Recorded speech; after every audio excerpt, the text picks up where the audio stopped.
आज हम लोग सीखेंगे परमाणु, अणु और आयन चैप्टर में मोल का महत्व, मोल के बारे में जानकारियाँ और तत्व में मोलों की संख्या कैसे निकालेंगे यह जानना।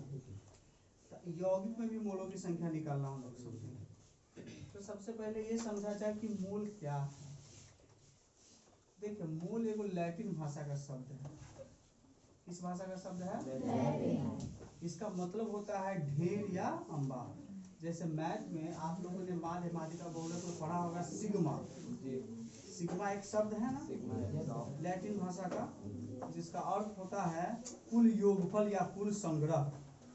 तो वैसे ही एक परमाणु में उपस्थित इलेक्ट्रॉन, प्रोटॉन और न्यूट्रॉन के कणों की जो संख्याएं होती है, उसकी कुल संख्याएं होती है, उसको वो इतनी ज़्यादा होती है कि उसको हम कुछ नाम देने की आवश्यकता हो जाती है कि बगैर नाम के संभव नहीं। तो 6.022 गुने 10⁻23 अर्थात 6.022 गुने 10⁻23 कण जो होता है उसको एक मोल, मतलब इतने कणों का अंबार या ढेर को एक मोल।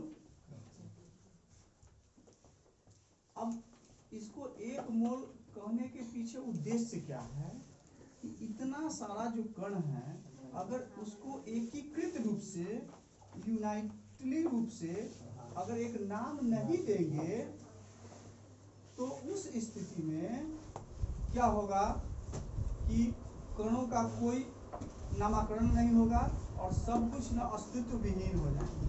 तो इसीलिए इतने कणों के एकीकृत रूप को एक मोल कहा जाता है।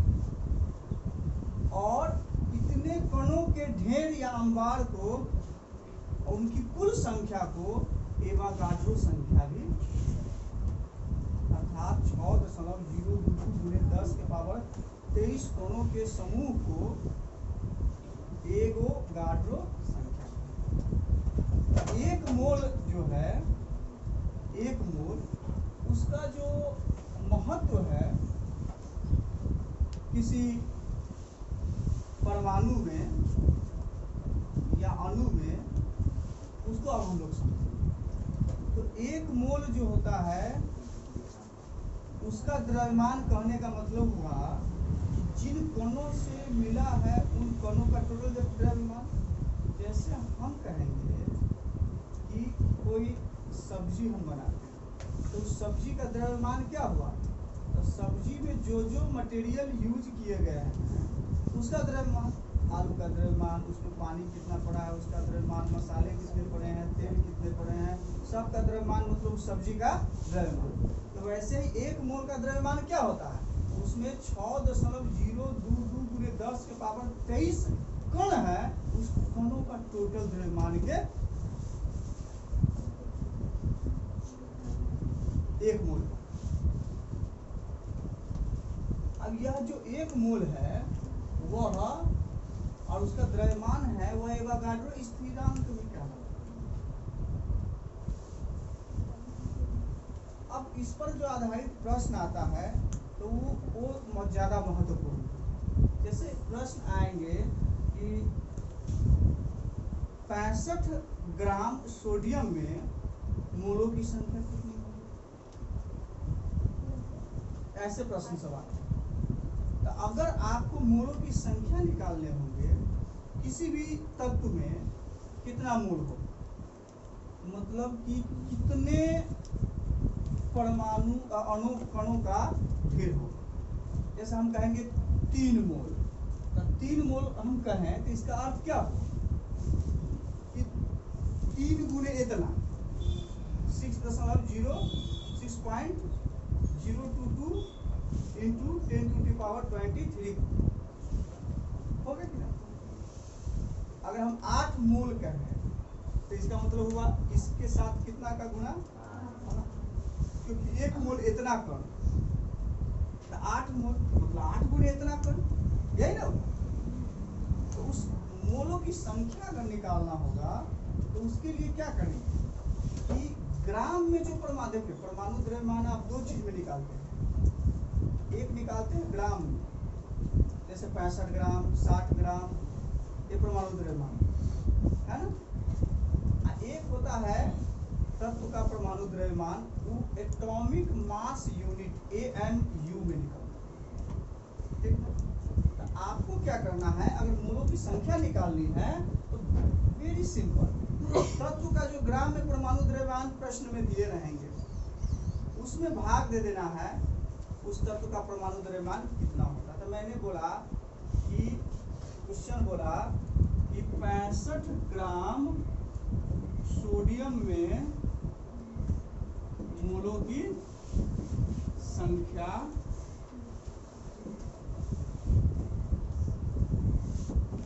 क्या होगी, यही ना क्वेश्चन। ऑप्शन आपका दे दिया 3, 4, 5 और 6। अब इसमें से क्या हो, यही ना। तो हमको ये फॉर्मूला जो मैंने यहाँ पर लिखा है वह आपको याद रखनी चाहिए कि तत्व में मोलों की संख्या बराबर होता है उस तत्व का ग्राम में परमाणु द्रव्यमान, और उसमें हम भाग देते हैं तत्व का परमाणु द्रव्यमान।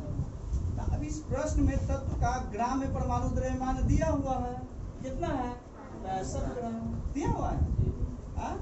अच्छा, अब सोडियम का परमाणु द्रव्यमान क्या होता है, 11 में सोडियम होता है, तो उसका परमाणु द्रव्यमान कितना होता है आप जानते हैं, 23 होता है। कितना होता है 23।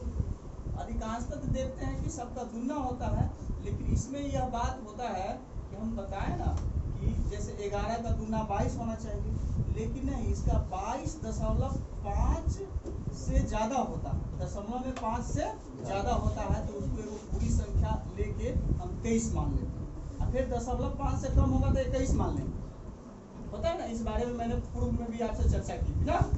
हाँ, तो आपको दोनों की जानकारियां हो गई कि दिया तो है तत्व का ग्राम में, तो सूत्र आप लिखेंगे कि सोडियम में मोलों की संख्या, तो सोडियम का ग्राम परमाणु द्रव्यमान बटा सोडियम का परमाणु द्रव्यमान। अब बताइए सोडियम का ग्राम परमाणु द्रव्यमान दिया है ना 65, तो 65 ग्राम अब बटे सोडियम का परमाणु द्रव्यमान क्या है 23 होता है, तो ये कटेंगे तो कितना होगा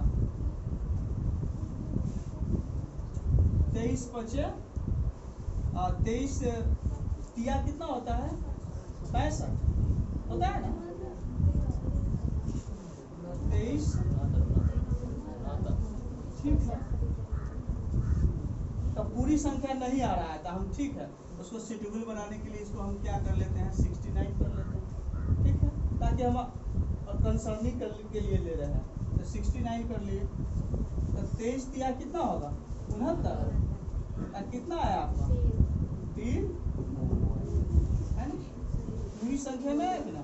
चाहेंगे कि 65 भी था तो ठीक है 65 तो 65, उसमें आप 23 से भाग लगा कर डिवाइड करके आप दशमलव में भी निकालेंगे कि चलिए इतना मोल हुआ, इसमें कोई असर की बात नहीं है। तो आपको कंसर्निंग कराकर पूरी संख्या दी, ऐसी संख्या मैंने इम्प्लीमेंट किए हैं वहाँ पर लिखा है ताकि पूर्णतया वो विभाजित।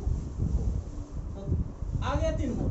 आप बताइए कौन कौन सा इसको निकाल सकते हैं, निकाल सकते हैं, कुछ नहीं करना है। फिर से एक बात समझिए कि मोल क्या है, तो मोल परमाणुओं के ढेर, कणों के ढेर, अंबार को कहा जाता है, कणों के अंबार को कहा जाता है।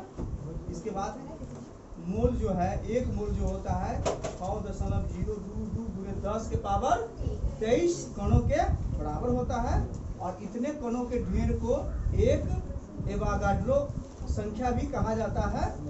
और ये जो मोल है, यह मोल का संख्या अगर प्राप्त करना है तो जिस तत्व के मोल का संख्या प्राप्त करना है तो उसका ग्राम में परमाणु द्रव्यमान में भाग लगा देते हैं उसके परमाणु द्रव्यमान, ठीक ना।